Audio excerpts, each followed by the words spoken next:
최소 커브를 향하는 경사강 세 번째 강의를 시작하도록 하겠습니다.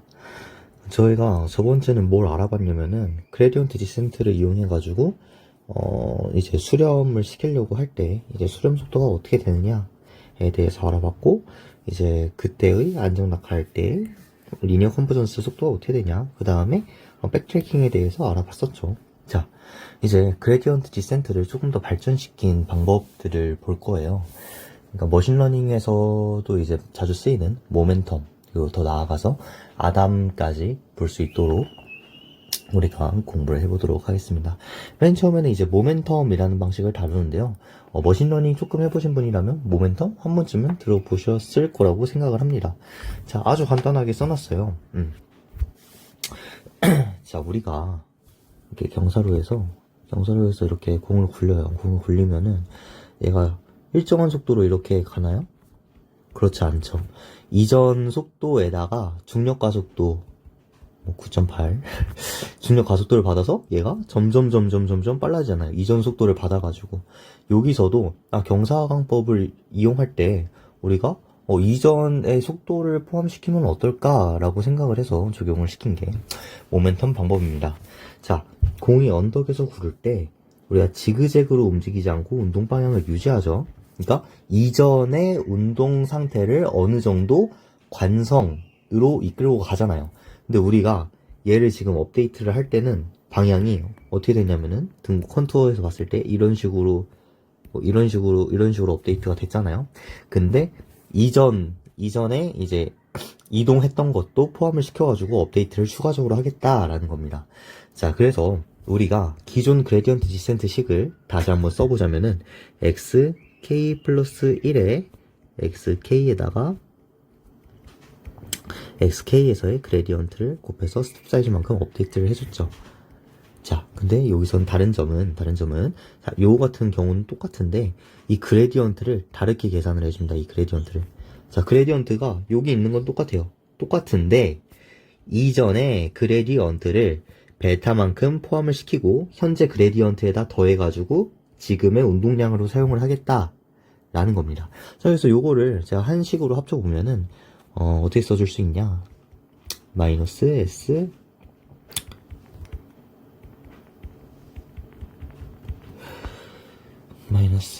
베타 zk 마이너스 1로 쓸 수가 있겠죠. 그래서 그냥 중요한 점은 이전에 했던 운동량을 여기까지 끌어 들어와가지고 계산을 하겠다라는 것을 이해해 주시면 좋을 것 같습니다.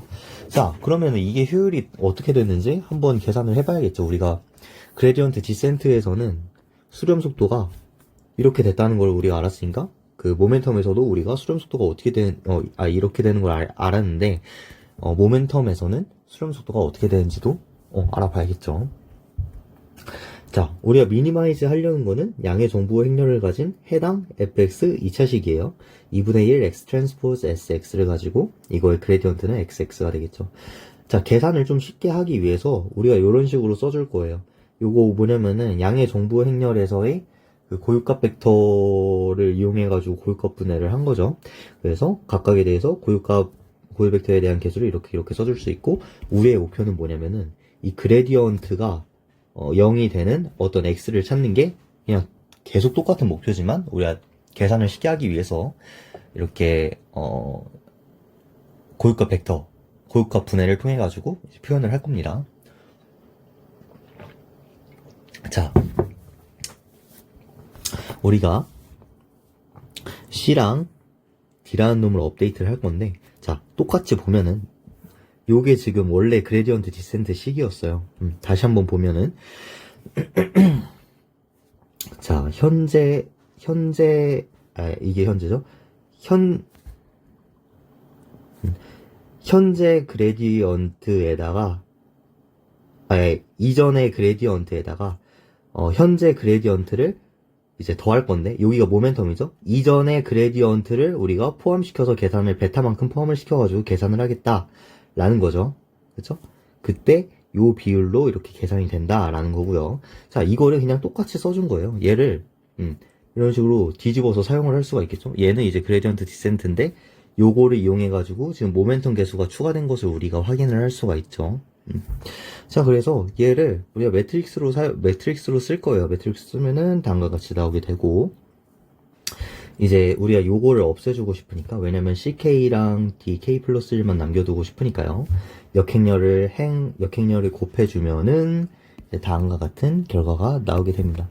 자, 이제 CK, DK라는 이제 매트릭스에다가 이 행렬을 곱해주면은 우리가 CK 플러스 1, DK 플러스 1이 된다는 걸 알잖아요. 요거를 이제 R이라고 줄 겁니다. R. 자, 그때 이제 K번 업데이트 하면은 C0에다가 RK로 곱한 게 되겠죠. 이게 CK, DK 이렇게 될 거예요. 좋습니다. 자, 우리의 목표가 뭐라 그랬죠? 0으로 빠르게 수렴하게 하는 기울기가 0으로 수렴하게 하도록 하는 게 목표였잖아요. 그쵸? 그래서 우리가 얘를 최대한 비율을 작게 줘야지.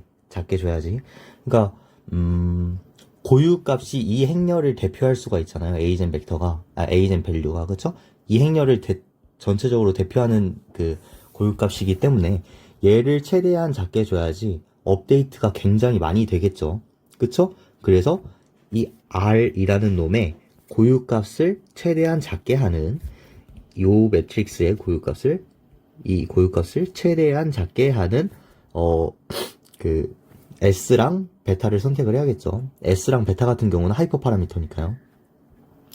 자, 그래서 요걸 때 이것을 최소화하는 S와 베타를 선택을 해야 합니다. 그래서 계산을 굳이 쓰진 않았어요. 계산을 쭈르륵 하면은 다음과 같은 식이 나오게 됩니다. 자, 여기서 인상 깊게 봐야 될 점은 식에 이거 뭐예요? 행렬의 고유값이 들어가게 되죠. 고유값. 에이젠 벡터의 미니멈이랑 맥시멈이 들어가게 됩니다. 자, 이때 우리가 지금 2x2에서 이제 얘를 지금 슈퍼모델로 보고 지금 요게 S가 1B, 00B였잖아요. 이거 그레디언트 디센트 계산할 때도. 그쵸? 근데 이걸로 계산이 되는데 지금 2x2만 해볼 거라고 했지만 이게 모든 거에서 일단 적용이 된다 라고 했죠. 뭐 n by n으로 가든 n by m 뭐 되게 커지더라도. 근데 우리가 그것까지 계산하기 힘드니까 2x2에서만 살펴본다고 말씀을 드렸고요. 자, 그래서 이거일 때 S를 계산하면은 다음과 같이, B를 계산할 때 다음과 같이 나오게 된다 라고 말씀을 드렸습니다. 자, 이때 S랑 베타를 넣어가지고 이게 최적인 거는 이제 알겠어요. 이때 최적일 때 가속 하강 인자가 어떻게 되냐, 그러니까 얼만큼 수렴 속도가 어떻게 되냐를 보자는 거예요. 수렴 속도를 또 계산을 해봤더니 그레디언트 가속 하강 인자라고 써놨는데 이게 모멘텀 방법이고요. 이게 저희가 지금 설명드린 일반적인 하강 인자가 그레디언트 디센트 방법. 이거는 우리가 계산을 했었잖아요. 어디서 있냐면은 여기서 했었죠. 여기서. 그래서 일반적인 하강 인자는 요거에다가 제곱을 씌워준 거. 근데 모멘텀 방법은 어때요? 루트를 여기다가 이렇게 씌워줬죠. 자, 그래서 요거를 근사시키면은 다음과 같이 나올 수가 있어요. 뭐 근사는 제가 이렇게 써놨는데 한 번씩 읽어보시면은 그렇구나 뭐 생각이 드실 수 있을 것 같아요. 자, 그때 조금만 볼까요? 자, 그래서 요걸 어떻게 어프록시메이션을 했냐면은 얘를 풀고 양변에 제가 합차 공식을 적용해가지고 다음과 같이 쓸 수가 있고, 얘를 이렇게 쓸 수 있고, 얘를 제곱을 시켜가지고 쭈룩쭈룩 풀면은 다음과 같은 식이 나오게 되고요. 자, 우리가 요거를 지금 1로 간다고 그걸 했어요. 왜냐면은 우리가 B를 작은 값을 넣을 거거든요. 1 플러스 굉장히 작은 값, 뭐 예를 들어 0.01의 제곱은 얘는 1에 가깝게 되잖아요. 그럼 우리가 무시할 수 있다라고 생각을 할 수가 있겠죠. 그쵸? 자, 얘도 마찬가지로 얘도 B에 굉장히 작은 값을 넣을 거기 때문에 1에 가까이 가게 될 겁니다. B에 왜 작은 값을 넣을지는 0이 아니라 작은 값을 넣게 되는지는 지금 설명을 드릴게요. 자, 이때 우리가 B가 100분의 1이라는 굉장히 작은 값을 넣을 거예요. 이때 하강 인자는 계산을 해보면은 요거를 각각 계산을 해보면은 0.96이랑 0.67이 나오게 됩니다. 모멘텀이 훨씬 더 빠르죠? 0.67로. 그쵸? 자, 이때 나오는 개념이 이제 S의 조건수입니다. 여기서 왜 B를 작은 수를 쓰는지를 설명을 드릴 거예요. 자, 조건수는 여기에서의 뭐라고 할까요? 경사하강 문제에서만 사용이 되는 게 아니라 전체적인 행렬에서의 매트릭스의 안정성, 그 다음에 곡률을 평가하는 데 쓰이는 것이에요. 컨디셔널 넘버라는 게. 해당 컨디셔널 넘버는 어떻게 구하냐? 제가 뭐 유도하는 것까지는 굳이 가져오진 않았지만 중요한 거니까 우리 한 번씩 살펴보고 넘어갔으면 좋겠어요. 자, 그래서 어떤 식으로 계산을 하냐? 이렇기 때문에 다음과 같이 표현이 될 수 있구나 정도만 아시면 좋을 것 같아요. 수치 안정성이라는 것을 평가할 때 사용을 하는데, 자, 우리가 생각을 해봅시다. S가 양의 정보 행렬은 맞아요. 양의 정보 행렬은 맞는데, 이렇게 3차원으로 봤을 때, 그 볼록이긴 볼록이에요. 그래서 여기는, X축으로 봤을 때는 굉장히 곡률이 굉장히 커요. 근데 내가 Y축으로 봤을 때는 곡률이 엄청 완만해요.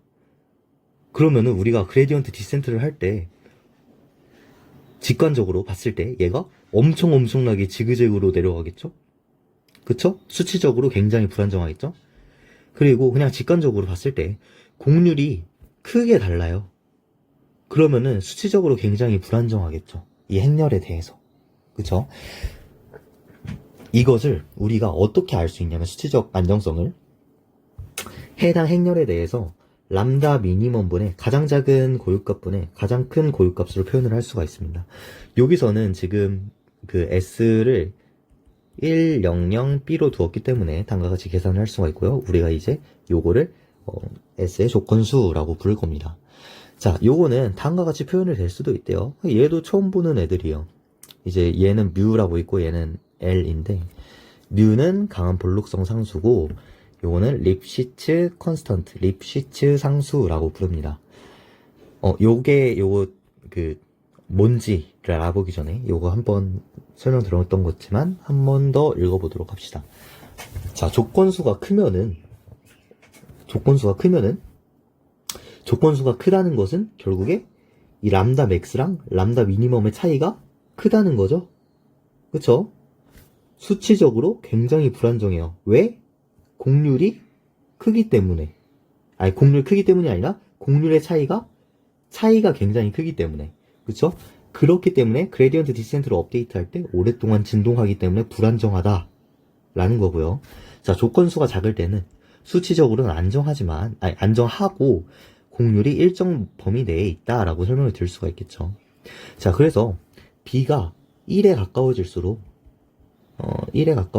조건수가 작아지게 되겠죠. B가 1에서 굉장히 멀어질수록 조건수가 커지게 되겠죠. 조건수가 커지면 수치적으로 불안정하다. 자, 제가 B를 왜 100분의 1로 뒀다고요? 그러면은 수치적으로 불안정한 행렬에 대해서 지금 업데이트를 하고 싶은데, 안정적인 거는 둘 다 잘해요. 잘하는데 불안정적인 것에서 하강 인자가 어떻게 되는지를 지금 살펴보기 위해 가지고 B에 100분의 1이라는 굉장히 작은 수를 넣어준 거예요. 자, 요거를 우리 간단하게 한번 보고 넘어가 봅시다.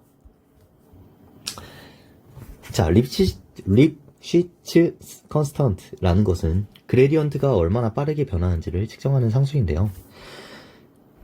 해당 지금 이렇게 x, y가 주어지고 요거에 대해서 지금 그레디언트가 이렇게 주어졌는데, 자, 그레디언트의 변화율이 지금 y의 x의 차이에 지금 립시츠 상수. 얘를 지금 그러니까 뭐냐면은 립시츠 상수 이 L이라는 놈은 어떤 수가 될 수 있어요. 근데 얘가 크면 클수록 어떻게 되냐면은 이 기울기의 변화율이 굉장히 클 거예요. 근데 요 놈이 작으면은 기울기의 변화율이 굉장히 완만할 거예요. 왜냐면은 정의가 이 어떤 xy를 두더라도 지금 해당 그레디언트의 차이가 굉장히 지금 립시츠 상수로 지금 제한을 두는 것이기 때문에 립시츠 상수가 크면은 곡률의 크기가 많이 변한다. 립시츠 상수가 작으면은 곡률 크기가 적게 변한다. 라고 이해를 할 수가 있겠죠.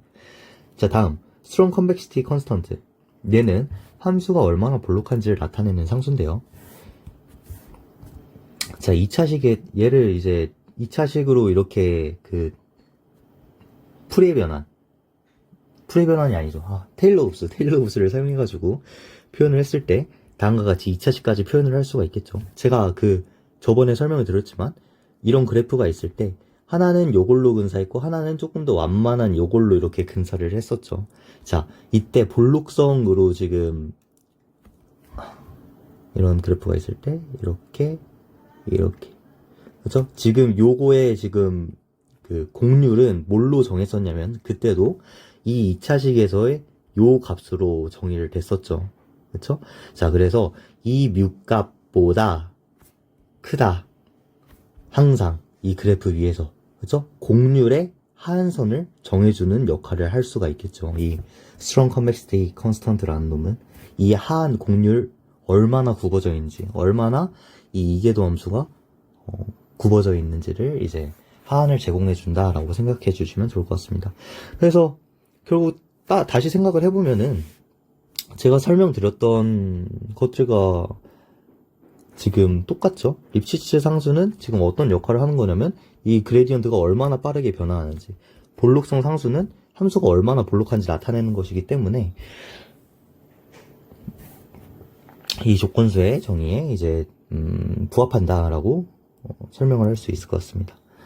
오케이. 자, 다음 네스테로프 가속도라고 하는 것을 설명을 드릴 건데요.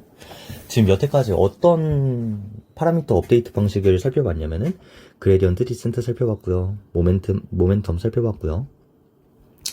NAG 살펴볼 겁니다. 자, 얘도 마찬가지로 효율을 계산을 한 다음에 얘네들이랑 비교를 하겠죠. 자, 네스테로프 가속도, 네스테로프 Accelerated Gradient라고 부르고 이제 줄임말로는 NAG라고 부르는데요. 자, 모멘텀은 로컬 미니멈을 지나치는 문제가 있다.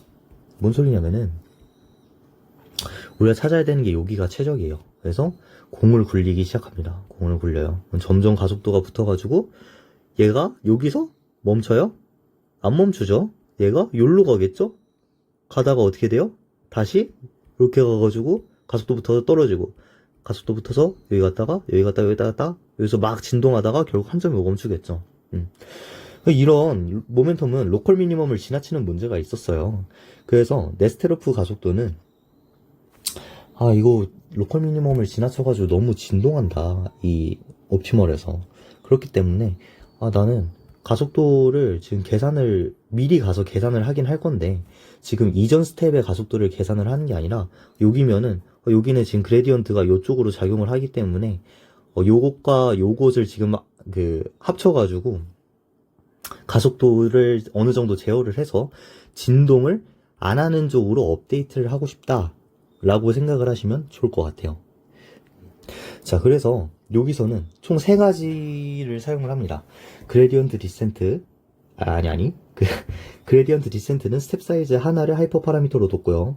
모멘텀은 스텝 사이즈랑 이전 그레디언트의 운동량을 얼마나 사용할 것인지에 대한 베타. 네스테로프 모멘텀 같은 경우는 스텝 사이즈랑 운동량이랑